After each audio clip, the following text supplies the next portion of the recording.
আবারও ভয়াবহ বন্যার কবলে পড়তে যাচ্ছে বাংলাদেশ। টানা কয়েকদিনের ভারী বৃষ্টির ফলে দেশের বেশ কয়েকটি অঞ্চলে বাড়ছে নদ নদীর পানি। এরই মধ্যে অতি ভারী বৃষ্টি ও ভারত থেকে নেমে আসা পানির ঢলে বিপদসীমা অতিক্রম করেছে তিস্তার পানি। এরই মধ্যে তিস্তা ব্যারাজের ৪৪টি জলকপাট খুলে দেওয়া হয়েছে। বিস্তারিত জানাচ্ছেন শেখ ফরিদ।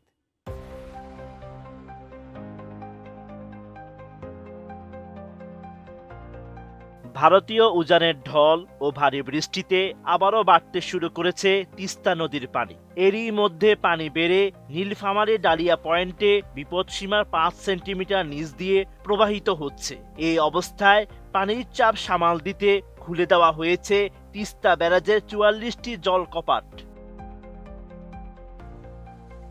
পানি উন্নয়ন বোর্ড জানিয়েছে, ২০ জুলাই সোমবার সকাল ৯টায় দেশের সর্ববৃহৎ সেচ প্রকল্প তিস্তা ব্যারেজের নীলফামারী ডিমলা উপজেলার ডালিয়া পয়েন্টে তিস্তা নদীর পানি রেকর্ড করা হয়েছে ৫২.১০ মিটার।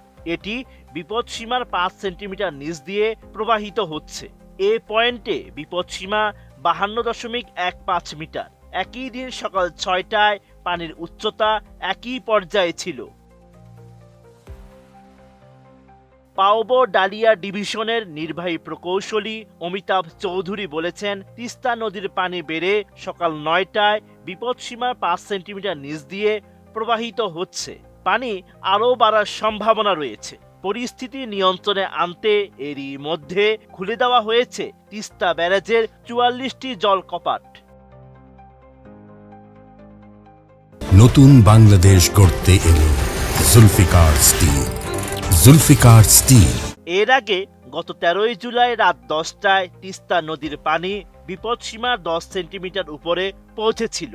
টানা প্রায় ১৫ ঘন্টা পানি বিপদসীমার উপর দিয়ে প্রবাহিত হওয়ায় নীলফামারী ডিমলা উপজেলা এবং জলঢাকা উপজেলার নিম্নাঞ্চলগুলো প্লাবিত হয়। সেই বন্যার পানি পুরোপুরি না নামতেই আবারও তিস্তা নদীর পানি বিপদসীমার কাছাকাছি পৌঁছেছে।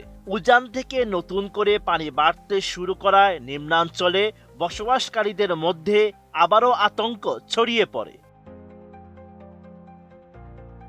পানি উন্নয়ন বোর্ড আরও জানিয়েছে, তিস্তা, ধরলা ও দুধকুমা নদীর পানি আগামী ৪৮ ঘন্টায় আরও বাড়ার আশঙ্কা রয়েছে।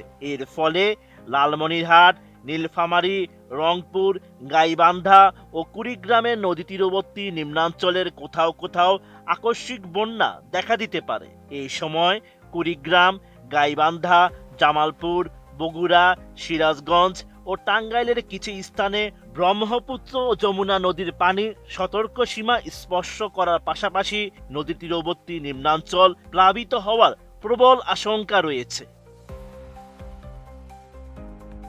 Sheikh Farid, ATN news.